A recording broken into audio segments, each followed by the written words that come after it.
Hey y'all, Chelsea and Danny here. Enjoy this episode of Today's Homeowner here on YouTube. Bathroom renovation is big. We're about to make big changes to 2 different bathrooms in this home. Today's Homeowner with Danny Lipford, the voice of home improvement, with projects, tips, and ideas to help you improve your home.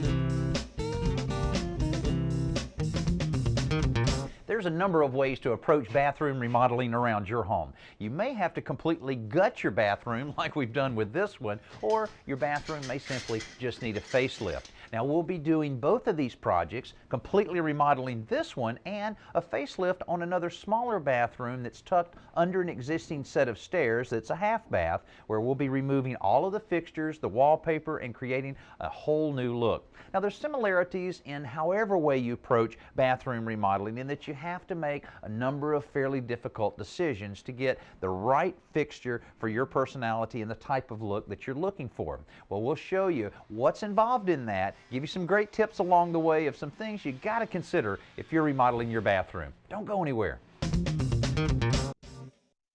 You can certainly tell this is an older house with the lath and plastering on the walls and all the old style wiring that's called knob and tube. All of that will have to be addressed before we move forward with any of the wiring in this bathroom. Now, with this being an older house and one that's very well built, it was tough tearing this bathroom up. This home is over 80 years old, and although this bathroom was newer than that, its layout left something to be desired. The toilet was right at the door, and the clunky tile partition between it and the vanity was very awkward. The modular acrylic shower was fairly new, but it really looked out of place and had a boxed-in feeling about it. We began by getting rid of all of the tile that covered everything, the walls, the vanities, it was everywhere. There's no sense in even being gentle with this because there's not much chance of saving any of this stuff. Eventually, it started coming out in large pieces, but things really slowed down again when we got through the tile, because beneath these walls was the old plaster and lath, which demanded a lot of slow, messy work to get down to the room's framing. It's not uncommon after demolition has taken place on a bathroom like this to find a few problems. This bathroom has been renovated several times over the last few years, and it seems as if maybe the plumbers used his reciprocating saw a little bit too much. Here's a good example where he notched out so much for this drain that the joist itself just has no integrity left at all. Same way along the back side here, you can see how it's sloping down, and they're actually letting this rest right on the cast iron. That's not a good idea at all. So all of this will have to be redone by our carpenters. Now, you can also tell a lot of the renovation has taken place here because of all the different kinds of pipes. You've got plastic pipe, you got copper water lines, you have cast iron drains. All of this will be redone to accommodate the new layout, which will be much more sensible than the previous layout of the old bathroom. Let me show you what I mean. First of all, we'll have our vanity right over in the corner here. It'll be a 4-foot vanity with sink. That should work out perfectly. Then, right in this area will be the toilet, so the plumber has a good bit of work to do here. Then, behind me will be a 5-foot tub shower enclosure, which will fit very easily right at this end of the bathroom. So, we have a lot of work to do, and the first person that needs to show up is our plumber. For these guys, it all starts with the layout, because not only do the locations of all the fixtures need to match the locations indicated on the plans, but they also have to work through and around the floor joist to avoid another mess like the one we had here before. In addition to all of this, they have to maintain the proper fall or slope when installing the drain lines so that they'll function properly. For all of the new drain lines, Artie and AJ are using PVC pipe. They measure the pieces, cut them to size before they dry fit them in place. When everything is just right, they glue everything together with a permanent PVC cement.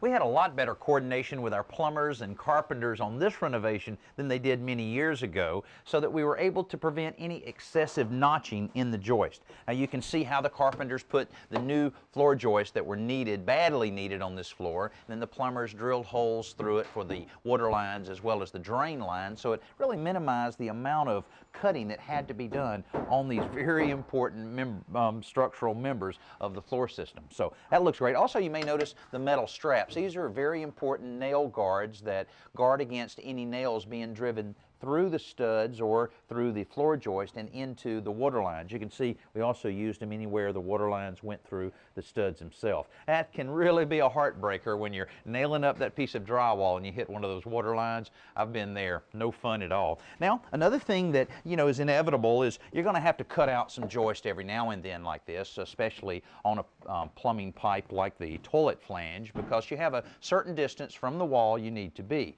In this case, since it had to be cut so much, we added another joist right beside it to make sure that that was really supported. There'll be a lot of weight here with the toilet being positioned in this area. Now we have all of the floor joists ready to go. All of our wall studs are in place, and we have this little corner spot kind of blocked out because we are putting the 5-foot tub in I mentioned earlier, so this is ready to go. So really all we need to do, clean out a little debris between the floors, and these walls will be going up real soon. It's time for this week's simple solution from home repair expert Joe Truini. Brought to you by Krylon. Innovation inspired. In a small bathroom like this one, space is always at a premium. So finding a place for a wastebasket sometimes can be a challenge, but as always, Joe has the solution. That's right, Danny. And in this case, what I did is I mounted the wastebasket to the back of this cabinet door. Not only does it hide it from view, but also makes it really easy to get to. And in this case, I used mirror mounting hardware to hang the basket. This is hardware that you can get at any hardware store that's used for mounting mirrors to walls. What I did is I screwed one of them in place. I mounted the basket temporarily to position the second bracket, then I screwed it in place.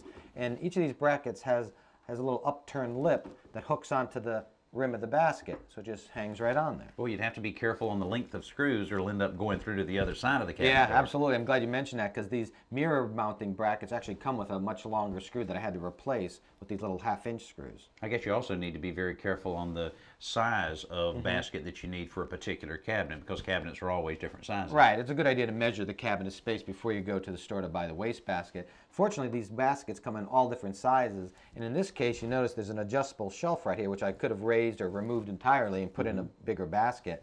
But for this size bathroom, this one is the perfect size, and it fits really well into the cabinet. I mentioned earlier we were very close to being ready for the drywall to be installed in this bathroom, but before we do that, let me show you a couple things that you might find useful if you're remodeling a bathroom. Now, our insulation will be the next step, and this is the only outside wall in the bathroom, so we'll definitely have insulation here, and we'll make sure they tuck the insulation behind the tub, because sometimes that's a little neglected, and that's so important during those cold, cold days that you don't have infiltration of air in and around a bathroom area. Now, we'll also have our installers put insulation in all of the interior walls as well. That really serves as a good soundproofing measure, which a lot of people find very desirable in a bathroom, bedroom situation. Now, you may also notice all of the blocking in the walls. Now, we do this all the time in bathrooms. This is just scrap wood that we had laying around, but by blocking the wall out like this, it makes it stronger. But the reason we're doing it is because it gives us plenty of flexibility when it's time to install the towel rods or towel rings. Also, if you have a situation where you may need some grab bars, this is also a good way to ensure that those grab bars will stay put when you install them. Now, this is also a good idea in next to a toilet area where your toilet paper holder may be mounted on the wall, to also put some blocking in. And anything that you can anticipate along those lines really makes a big difference later on when you're finishing off the bathroom. Now, another thing we have our electricians do, you can see like they may have used up a little more wire than they should have, but what happens so often is homeowners will go out and start looking at light fixtures that they may want to put over the vanities. We have two different vanities here, and what this does, again, allows for a little flexibility in the type of fixture they end up selecting. Now, if they end up with just one fixture here in the middle, the electrician will cut his hole in the drywall, reach up, grab this wire, pull it through, and then that fixture will be mounted. But if they decide to put a series of lights along here, they can pull it down at any point and attach the wires all together in series in order to create 2 lights, 3 lights, or as many as they want. It's really kind of heartbreaking if you find the perfect fixture that you want for your bathroom and you've already established a hole in the drywall where you have to go back and rewire and maybe patch a hole in the drywall. This prevents any of those problems. Hey, we're about through here and the insulators will be here any minute. Let's go downstairs and check and see how our bathroom facelift is moving along. On a two-story house like this, there's always valuable space right under the staircase itself. Now, a lot of people use that for additional closet space, but these homeowners are using it for a powder room or half bath. And it's kind of perfectly located right off the hallway, so it's fairly center perfect for guests. Now, we're basically doing just a facelift here. We've already removed the wallpaper. It's already been primed, need a little more work on the walls for the imperfections, and the homeowners are trying to decide whether to kind of clean up and rework the existing wall-hung sink and the existing toilet. So they're kind of getting the plumber to evaluate that a little bit, and they're out shopping a little bit to see exactly what they may want to replace this with if they decide to do that. We're also going to remove the old carpet that's here. Not a good idea in a bathroom. Remove it, and then when the rest of the floors are refinished, this will be refinished to kind of keep in the character of the older house. Now, if you haven't been to a plumbing showroom lately, you might be surprised how much there is to choose from. In this half bath, all we need is a sink, a toilet, and a faucet for the sink. But there are still a wide variety of choices for just these few items. There's one-piece toilets. There are two-piece toilets. The two-piece toilets tend to be more traditional style like this house, while the one-piece units seem to be a little more contemporary. Color is a function of your taste, so I usually will urge homeowners to stick with white or off-white for toilets because you really don't want a semi-permanent fixture tied to a trendy color. For the sink, you have to choose between a pedestal, wall-mounted, vanity-mounted sink, or you may want a bowl integrated into the countertop itself. A powder room is well suited to a pedestal sink, so this family will probably begin looking there for a traditional style. The faucet decision begins with the distance between the valves. There are 4-inch spread models and 8-inch spread models. Now, the sink that you've chosen will probably make this decision for you in many cases. So at last, there's just the style and finish of the faucet to select. Our homeowners have made all their decisions on their plumbing fixtures, and they're already starting to arrive out on the job site. Now, these will all be installed soon by the plumber, and we'll look at all of that and how it looks in our newly remodeled bathroom right after our best new product. Let's join Danny at the Home Center to check out this week's best new product, brought to you by the Home Depot. Over the last few years, there's been a tremendous amount of hardwood flooring installed in this country. That means a lot of homeowners are looking for an easy way to maintain all of this hardwood. Now, you can use a lot of the cleaners that are available out on the market, but many of those will leave a residue on the surface of the floor, or if you use too much water in the cleaning process, you can actually damage the hardwood.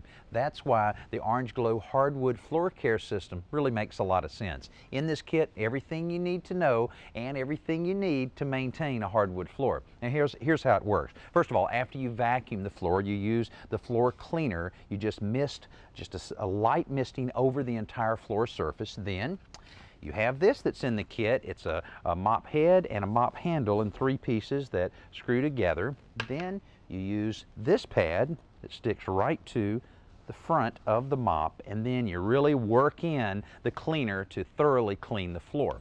After that, you come back with the floor refinisher. You spread just a little bit of this out, then you change pads with the second pad, and then you use this to really work in the floor refinisher that not only will eliminate a lot of the small cracks, but also will restore the original finish on the hardwood floor. And everything here, only $18. One of the last things we need in our upstairs bathroom to complete it, plumbing fixtures. Plumber will be by in just a few days to install all the new fixtures, including the 2 lavatory faucets, our toilet, as well as the trim we need around the tub area. Also, over the last few days, all of the drywall has been installed and finished, and we decided to use all moisture resistant drywall, which is always a good idea in a bathroom where you're going to have a lot of moisture, a lot of steam. This will take care of that. Now, also, you noticed a whitewash look over the drywall. This is actually a wallpaper sizing that will seal the pores of the drywall, which will allow the wallpaper to be installed without any shrinkage. And later on, if they decide to change the wallpaper or maybe paint the walls, all they have to do, pull the wallpaper down.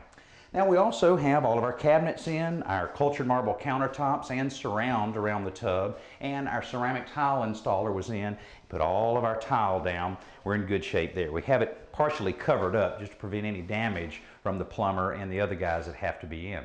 Now, another thing that's been taking place here, someone, and I'll bet it's the owner, has been in with the pencil and kind of drawing out an idea here for a framed mirror. You can see we'll have trim around it, a little rosette or a bullseye right in the corner, and then the mirror right in the middle. That should look great. And also now the homeowner can really get an idea of what this bathroom will look like and make the final decisions on things like toilet paper holders, light fixtures. And if you remember earlier in the show, we showed you how the electrician put some extra wire kind of inside the studs here so that a single fixture or double fixture could be installed later. Now she can make her decision, buy that, and we can move along with that. And you know, this was an extensive amount of work in this bathroom, and it's changed it tremendously, but downstairs a lot of work took place on our small powder room. This small half bath under the stairs started out with worn carpet and old wallpaper, plus some very dated fixtures. First, we removed the wallpaper and primed and sized the walls to prep for the new paper. Then we removed the tired old carpet and began sanding down the wood floors beneath it. Now, this was a job because the glue that had held the carpet was tough. It was worth the effort though, because the wood floors we uncovered were beautiful. Next, the paper hanger arrived to put up the new wallpaper. The tight space and odd angles of this little bath made it a challenge, but this paper really makes a bold statement in this room. When the paper had dried sufficiently, our plumber returned to install the new toilet and pedestal sink the owners had chosen. The classic design of the fixtures that the homeowner selected just seems so appropriate for this older bathroom. And continuing with that, the refinished hardwood floor just really ties everything together. Now, while our wallpaper hanger was out taking care of this difficult room, he also installed a lot of paper for us in our upstairs bathroom. The upstairs bath will be used by the family's two little girls, so the wallpaper they chose for it was much less formal, but still pretty bold and colorful. Dale, the paper hanger, had plenty of room to work with, but there's a lot more space to cover. While the downstairs powder room took only 6 rolls of paper, the upstairs bath required 10. Dale made it look easy, but he did have a challenge here in matching up the vertical pattern on this paper so that the seams were all but invisible.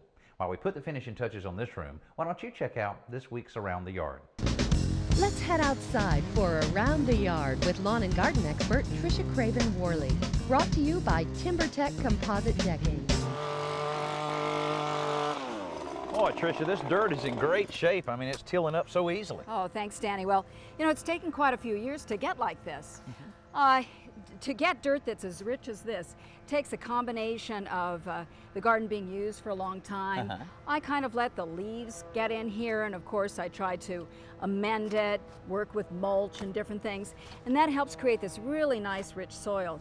And the other thing, by using all those things, the earthworms just love it. Oh, I bet so, and they certainly can help out a lot as far as loosening up the soil, I understand. Well, yeah, and of course that's one of the greatest things about tilling is because over the season, the ground, if you don't get enough rain or whatever, it tends to create big clods. Oh, I see. And so it's more difficult to plant. Well, this size tiller is perfect for a yard that's in this good of shape. Of course, I've been in situations where I've had to go rent one of the real big ones, but they're only, you know, $30 to $50 a day, and that can really get a lot of tilling done in a quick time. Oh yeah, and something this size, it looks like it'd be pretty easy for me to operate it as well. Yeah, it's pretty lightweight, and it's actually a string trimmer that has the attachment on it, so you can use it for a lot of different things. But now, what about a situation where if you had a lot of weeds or grass, do you dig those up first, or do you just till them right under? Well, you know, there are two schools of thought.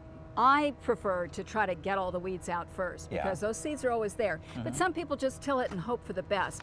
That's why I carry this spade around, because, you know, this is my line of first defense.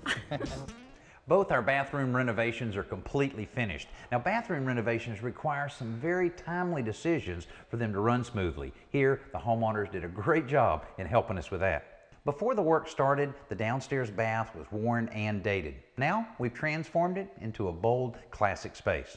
The upstairs bath was poorly laid out and not exactly very attractive. Now the space is functional and very attractive. I hope you enjoyed seeing these two bath renovations. Two completely different rooms, but two very typical layouts that you see in homes of almost any age. And I hope we've been able to share some ideas with you that you can use on your next bathroom renovation. Hey, thanks for being with us. I'm Danny Lipford.